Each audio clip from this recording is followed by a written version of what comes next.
Let's talk about a technical resume. A technical resume is very similar to the structure outlined in our overall resume preparation video, with some slight nuances that are specific to technician type work.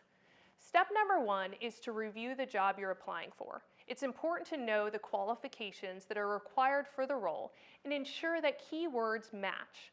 Often, resumes are pre-screened by computers or by individuals that are literally looking at hundreds of resumes a day, and it needs to be clear that you're a match very quickly. Let's face it, most recruiters are like me and have an attention span of a 6-year-old.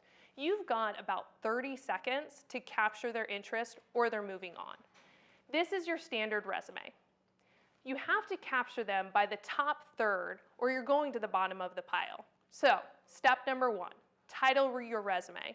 If you're applying for maintenance supervisor roles, your resume could be titled something like Highly Skilled Maintenance Supervisor, or it can be more specific, Facilities Maintenance Manager.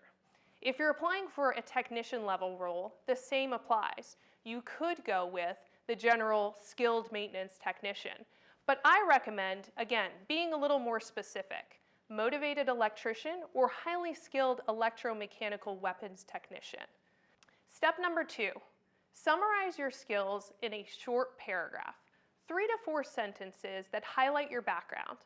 This should include key qualifications and career highlights that are applicable to the position you're applying for.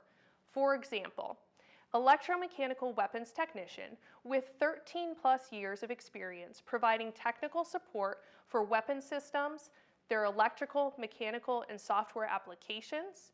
A talented technician that possesses the ability to work independently or in a group atmosphere. Highly resourceful and efficient manager able to lead teams of 25.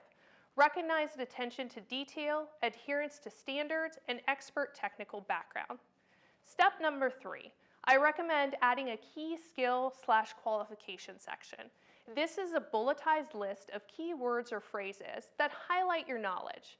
Be specific with these. If you have a strong mechanical background, don't just use the generic term mechanical systems. List those subsystems and components that you're able to troubleshoot, repair, and maintain.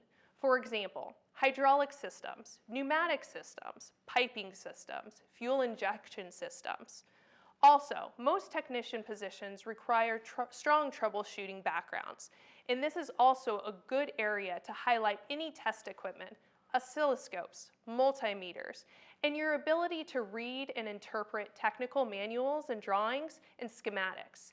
The most important thing to remember when drafting this section is to ensure you're able to confidently speak to everything on this list. Step number 4, for the body of the resume. This is, of course, in reverse chronological order of the positions you've held. Keep your target audience in mind. You are selling a product, you to a buyer, the hiring team. In order to do that, you have to explicitly tell them why you are the best person to fulfill their needs using keywords that are relatable to their industry. Think about breaking down your system into its core components. This is also where you can go more in-depth with your key accomplishments and highlight quantifiable results of your efforts in each role. Finally, you'll want to wrap up with your technical training. Of course, you'll want to list your basic technical training. In the Navy, we call them A schools. From there, you'll want to highlight any advanced technical training, C schools, and your additional formal education, including your associate's, bachelor's degree, etc. It's important to remember, at the end of the day, you will ask 10 different people what your resume should look like, and you will get 10 different answers. There is no one set formula, but if you use the recommendations that suit your goals, your resume will shine.